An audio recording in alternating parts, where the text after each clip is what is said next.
as leader Kim Jong-un presided over the so-called Day of the Sun, honoring his grandfather's birth. One top official warned that reckless US provocation would bring an annihilating strike.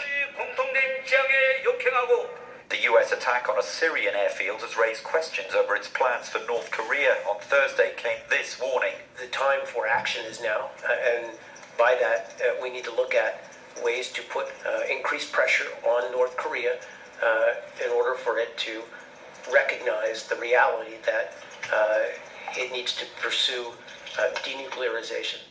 China, whose foreign minister met his French counterpart in Beijing on Friday, has said it wants to cooperate with Russia to calm tension over North Korea as quickly as possible and bring all parties to the negotiating table. It's stepped up economic pressure on Pyongyang. With US ships on their way to the region and following the huge bomb dropped in Afghanistan, the official Chinese Communist Party newspaper said North Korea must have felt the shockwaves.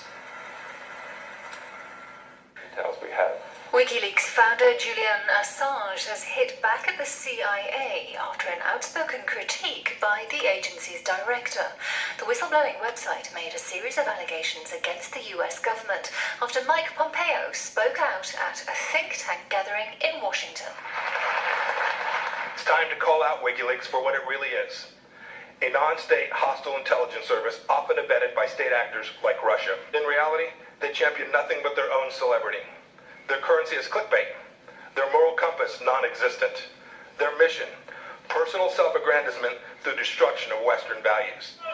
Assange, a native of Australia, has been holed up in the Ecuadorian embassy in London since 2012. He took refuge there to avoid extradition to Sweden over allegations of rape, which he denies. Two senior Afghan officials have said the huge bomb launched by the United States against the so-called Islamic State killed at least 90 fighters, many more than previous estimates of around 30. The governor of the district bordering Pakistan, where the 11-ton explosive was dropped, says 3 tunnels in which the militants had taken up position were destroyed in the attack. Fighting has intensified over the past few weeks as Afghan forces backed by American support try to root out the Islamists. Experts believe ISIL has installed bases close to villages, obliging thousands of families to leave the area. A US official who monitored the recent attack, which saw one of the biggest conventional bombs ever to be used in combat, said it was impossible to determine how many fighters might be buried underground.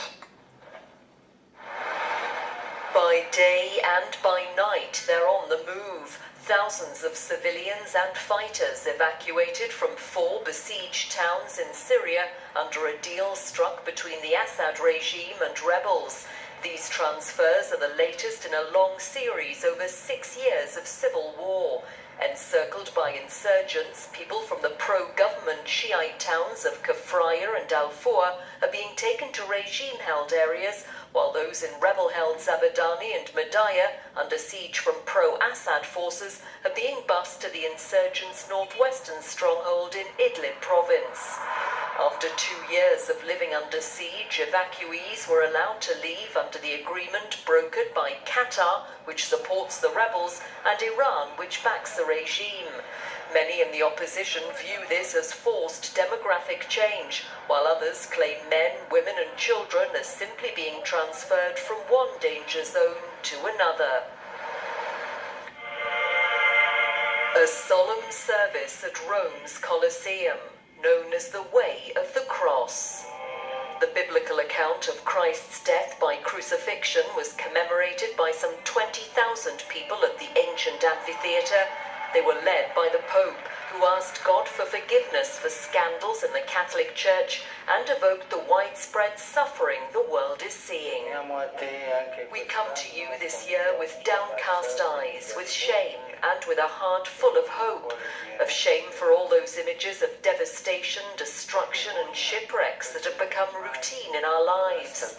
Francis spoke of the shame he said should be felt over the daily spilling of the innocent blood of women, of children, of immigrants.